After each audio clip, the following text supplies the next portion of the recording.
Are you looking for ideas to use some of those adorable 6x8 paper pads you started buying? Today, I'm going to give you 5 new 6x8 paper templates that leave you with no scraps. Hi, I'm Jess from jesscrafts.com, and I'm going to help you make the most of your crafty supplies and time. So let's get started. Today, I have, as I mentioned, 5 new One Sheet Wonder templates for you. And what I mean by a One Sheet Wonder template is it tells you how to cut a piece of paper, in this case, a 6x8 piece of paper, and assemble cards with those cuts without leaving any scraps. You will assemble, in today's video, I'm going to show you 5x7 cards, also called A7 cards.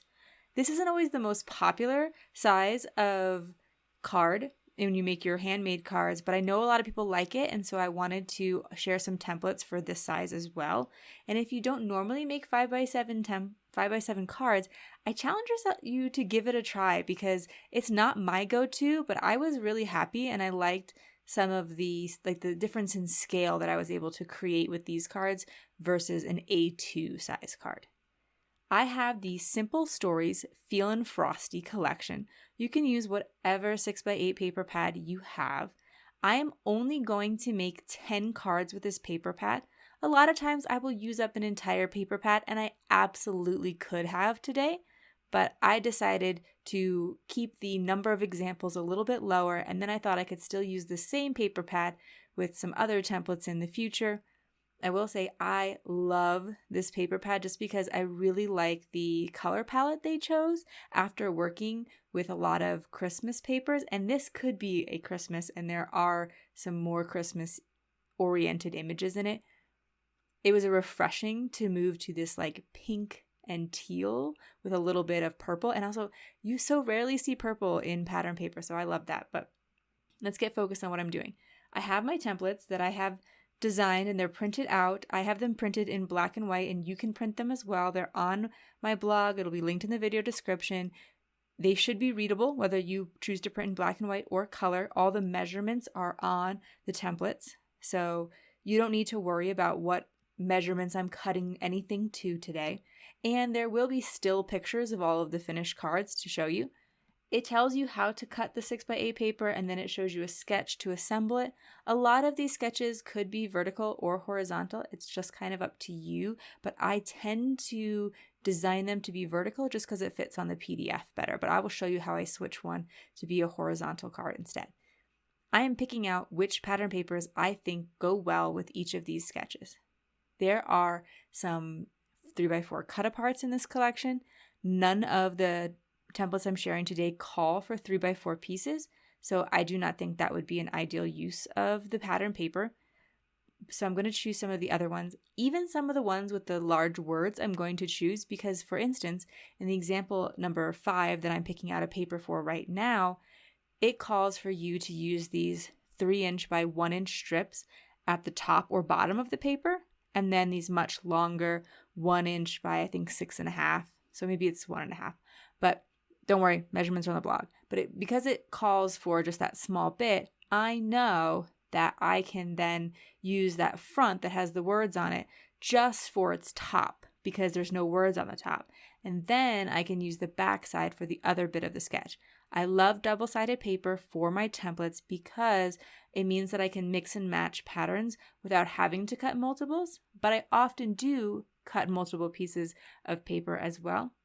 So if I maybe have single-sided paper or I don't like the pattern on the back, I'll just cut 2 and then mix and match. I'm working on my 6x8, 5x7 card template number 1. Again, all over on the blog. Don't worry about it too much about the measurements, but I have cut out the 2x4 strips and the 2x2 squares, and then they're going to get assembled in an alternating pattern. So the rectangle on top, the square on bottom, and then alternate. And I am going to use this teal paper this teal cardstock from Recollections. I was so happy to be able to use this much teal. Teal is one of my favorite colors. Probably my favorite, although I'm getting really into navy lately. The Recollections cardstock in teal, it's part of their 110-pound collection. They don't always have a lot of colors in that collection, and you do have to buy them in multi-packs. So this teal came with, I think, a variety of other blues. However, I do think the price point on them is great and the quality is great, but I'm going to mix it with MFT Ripe Raspberry Pink cardstock. However, I'm going to try to avoid using the MFT cardstock as mattes because you use up a lot of cardstock really fast when you're making mattes. And I then would prefer to use a cheaper cardstock if at all possible. When you're trying to assemble your pieces to complete the sketch, it does require a little bit of eyeballing. I don't say, hey, make sure you lay this piece 1/4 inch from the edge of the cardstock. That's just not how I approach card making, so it's not how I share it. I instead just kind of look for things to be about equally spaced. You can do some measurements for that, so you write them down for a future reference. But yeah, I'm just kind of like making sure my first square is even on both sides from the edge, and I'm sort of gently placing it down to make sure that my rectangle will look similarly evenly spaced, and then pressing it down completely so that I haven't committed to anything until I've kind of eyeballed that everything is spaced well. So that's the pink cardstock that I mentioned from MFT. And I am using it as part of this sentiment. I have a word die from Pink and Main. It's a large hugs die. It is perfect for these 5x7 cards because they are so big, and it really adds a nice scale to them. So if you are a 5x7 card maker, I would highly recommend checking out Pink and Main, as they do have some of these larger sentiments and they have the shadow behind them. I personally am very much into the addition of the shadow behind a word die, but I want to talk a little bit more about that because for most of the video, I'm actually going to use a different die set, although I think the hugs would work great. I donate a lot of my cards. Before I get to that part, I am using some Lawn Fawn Snowflakes to add accents. I'm going to glue snowflakes to one of the two cards. So each card template makes 2 cards. And I'm going to put one with snowflakes and one without, because some of these are great and are pretty clearly winter cards, but not all of them have to be. And then so if you add the snowflakes, it really does push them into that winter card territory. And on the blog, you'll be able to see a picture, one with and one without, in case you are interested in how you might add a little bit of extra embellishment.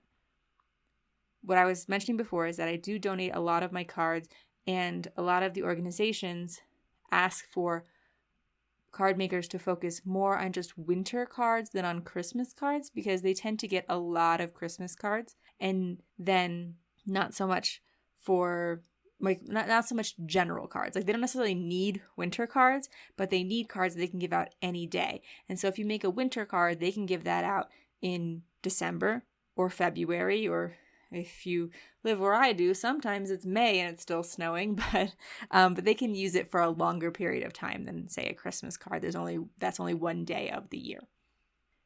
Next up, I am moving to sketch number 2. I like to challenge myself to not only use squares and rectangles. That is always the easiest go-to, but the way to incorporate additional shapes that I like to use is to use die cuts. So I cut out from the pattern paper, a circle, and then I cut the same shape, in this case a circle, slightly larger by using a nesting die set. Mine happens to be the stitched circles from MFT. I don't even think those are still available, but I do recommend anybody who's getting into card making get themselves a set of nesting shapes in like circle, square, rectangle. I really think those ones will get used enough. And I use my circles especially all of the time. They make a really great, easy focal point for a card. So I cut the circle out of the pattern paper, and then just to save a little bit of cardstock, I did cut it directly out of the cardstock. Some people like to use my templates, but they don't like to create mats around them, which is totally fine. I get that. It's definitely uses a little bit less time. But with these circle cards, if you want to do that, you can do that. You can cut the circle out and flip it over and place it back inside of the coordinating pattern paper.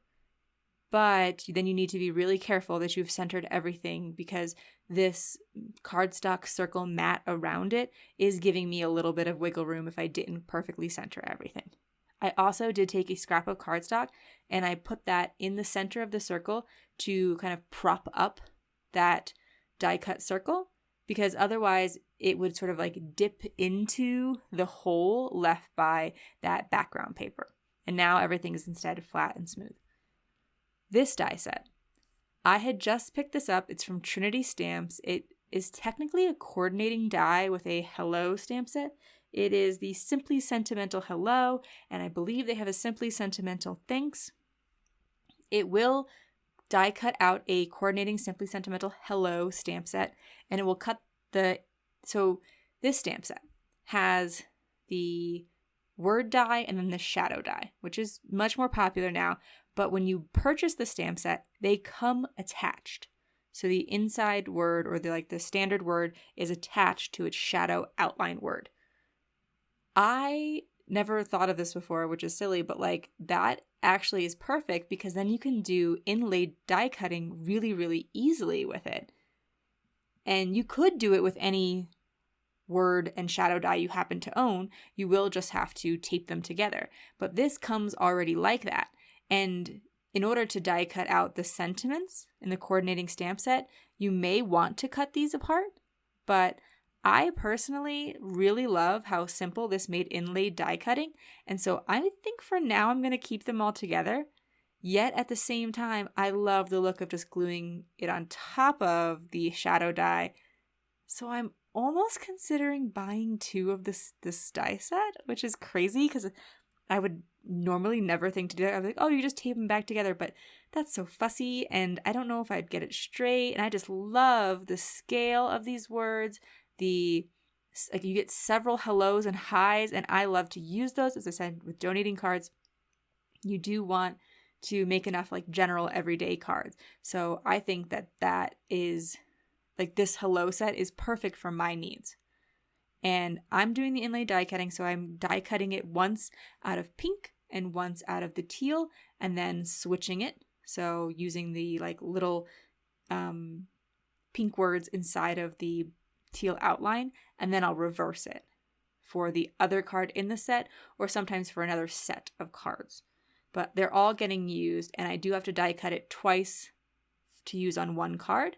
But again, that inlaid die cutting look is just gives you a lot of oomph to the card without a lot of effort. A lot of times when I die cut just a single word, and even if I put it on top of a shadow, I often will then still die cut it twice to give it a little bit more depth and dimension.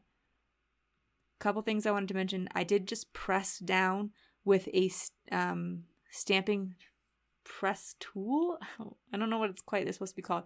So if you have a stamping platform like a Misty, which I am not doing any stamping in today's video, so that's also worth noting. If you're not a stamper and you just like to die cut, this one's kind of perfect for you.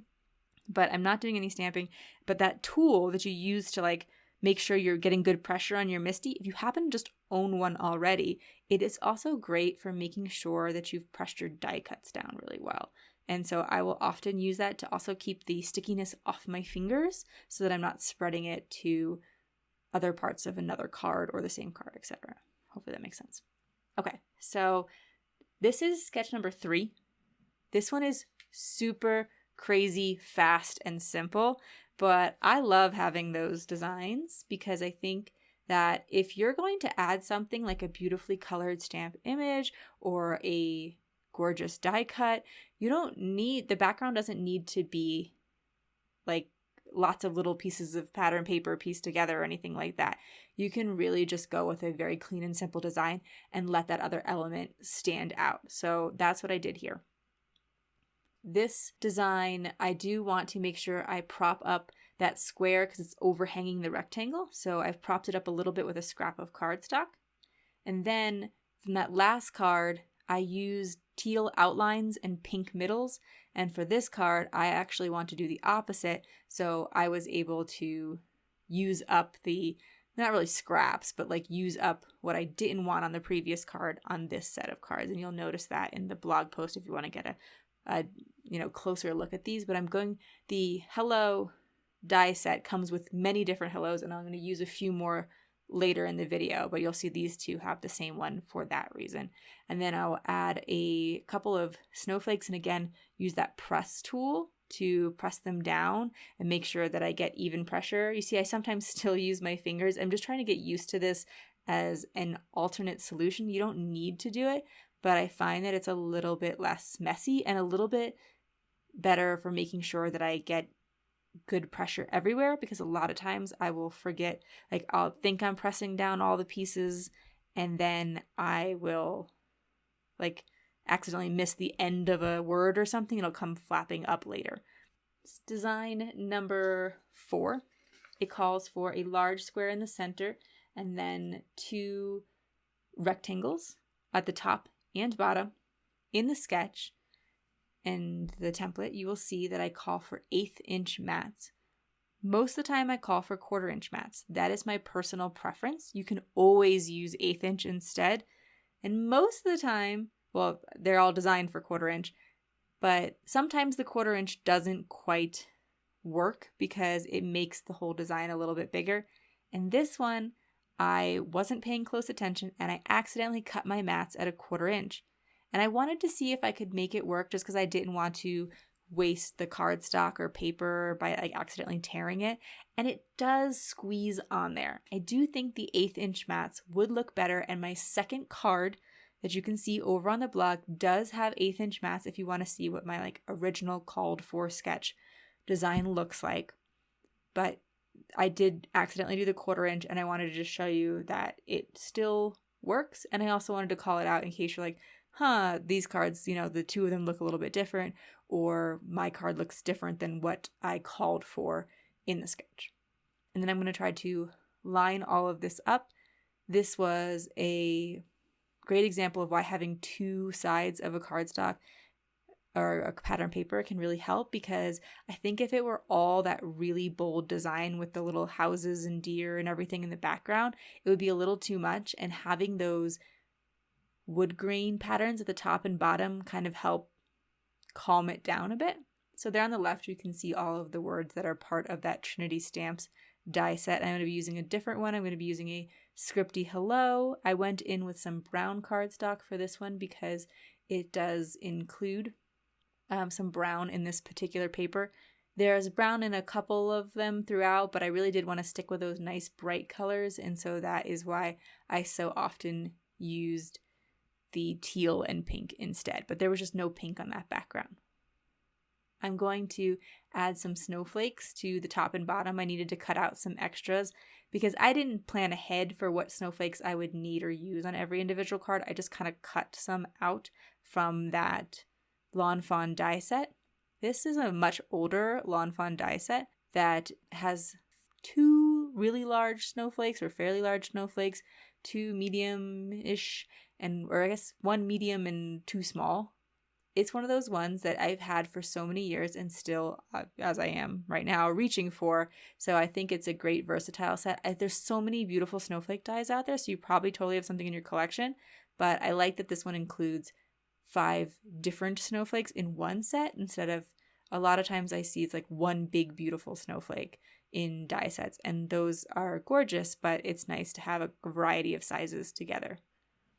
This is One Sheet Wonder template number 5.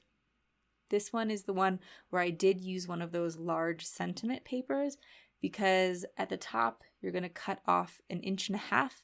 And so I measured it and I saw that there was 1.5 inches worth of area on this pattern paper that did not have the words. And so I could use that for the focal point on like the bottom center of the card.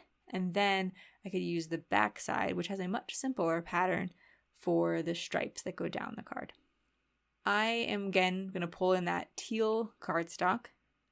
Oh, just in case anybody's interested, my nails, which I recently started trying to do again, are the Dashing Diva Glaze. Jennifer McGuire talked about these recently, and I just really wanted to give it a try because I think it is, like, I like the idea of nail polish. I think it's fun, but I don't like that you spend all of that time painting your nails and then like hours later they chip.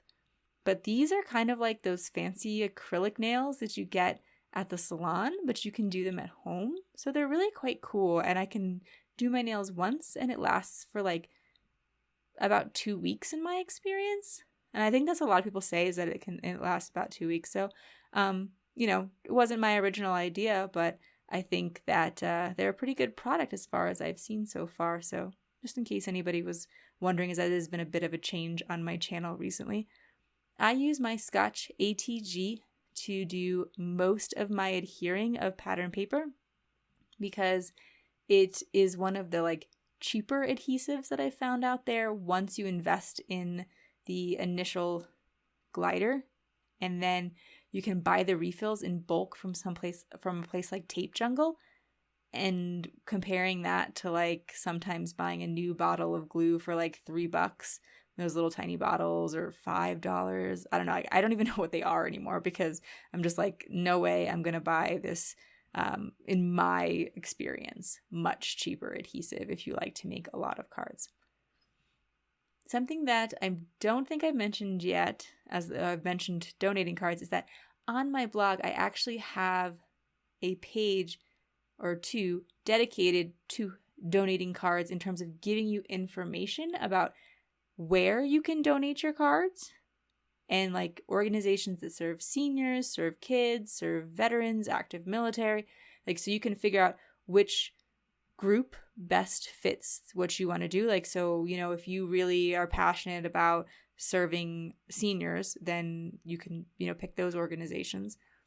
And then there's also a bunch of jokes on my blog. So there'll be like winter jokes and sports themed jokes and animal jokes, like even specific animals, like just unicorn jokes and things like that. And you can use those inside of your cards if you're the kind of person like me who's like, I don't know what to write because I don't know this person. And so you can write a short little personal message, but you can include that joke as a way to help make them smile with your card. So that is always linked in the video description, a little bit towards the bottom after the supplies and all that, just because that's kind of the way that YouTube links work in terms of things that I can save and upload to every video kind of go at the bottom. I'm going to, again, add my little snowflakes. I do think the snowflakes generally work well in clusters of 3. So I often did that, but sometimes I also did 2. If you found this video inspiring, here's another video where you can find more ideas for enjoying your crafty time and supplies. Let me know you like this video with a share to your crafty community, subscribe and click the bell so you don't miss the next template or tutorial, and check the video description for product links. See you in the next video.